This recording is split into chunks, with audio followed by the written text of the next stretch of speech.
Nakilala ko po si Pastor nung high school pa lang ako. Isa po akong basher ni Pastor. Isa po akong tumutulig sa kay Pastor nung kabataan ko. Gusto kong malaman yung katotohanan. Ang daming basher. Gusto kong maliwanagan kung totoo yung sinasabi ng mga basher na yon kay Pastor Quiboloy. Hanggang pagdating ko sa church na yon, pag-upo ko po sa upuan, grabe na po yung iyak ko kasi naramdaman ko po yung pagmamahal. Naramdam ko yung pagmamahal ng mga follower ni Pastor. Nasabi ko, ito ba yung aalisan nyo ng Ama? Ito ba? Napakababait. Pagpasok mo pa lang sa pintuan, ngingitian ka na, babatiin ka na nila. Tapos, iniisip ko, bakit ang daming basher ni Pastor? Kung masamang tao si Pastor, bakit ganito yung mga follower niya?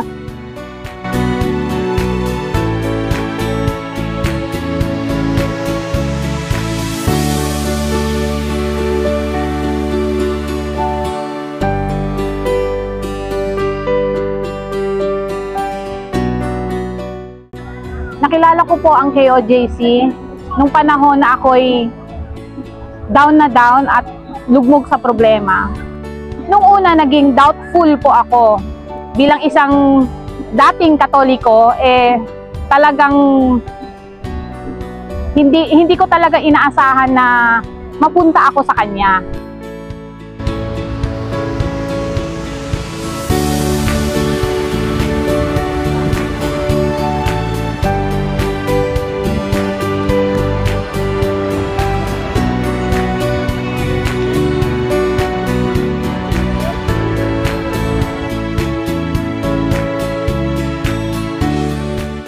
Bakit ako na nakapasok sa KOJC at nagkaroon ako ng interest sa KOJC? Kasi lagi ko napapanood at saka ang dami ko naridinig na negative. Pero sa puso ko, parang mas nananaig na hindi naman yata niya yun magawa. And then nakapasok ako first time. And then sobra ako na-amaze. Saka naiyak talaga ako. Una ko talaga nasabi nga, bakit nila nahusgahan? Parang nakakreate kasi siya ng napakagandang pamilya. And then they are very nice, you know. And then parang nag-wish lang ako na sana one day din ako ba sana maging isa din ako sa kanila. Sa Facebook may nakikita kasi ako yung pangit yung sinasabi nila about sa kay Pastor. So, hindi ko rin alam ang sarili ko kung bakit ko dinidepensan. Hindi ko naman kilala talaga si Pastor. Tumutulo yung luha ko kasi ang dami talagang tanong bakit nagawa sa kanya. Ang dami kasi, lagi ako nanonood ng SME Night.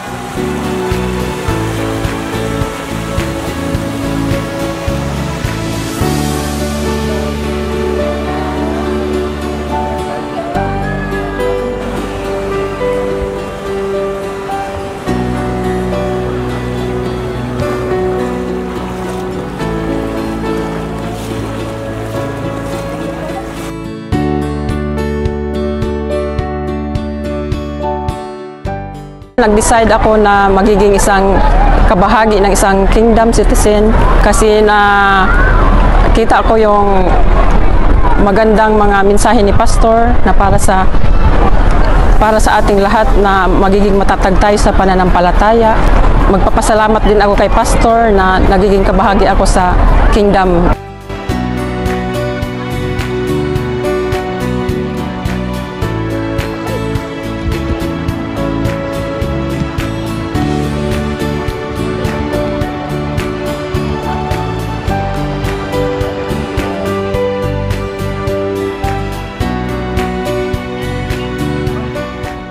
Nagpapasalamat ako kay Pastor Apollo Quiboloy nang dahil sa kanya na-enlighten lahat-lahat ng mga nangyayari sa aking buhay.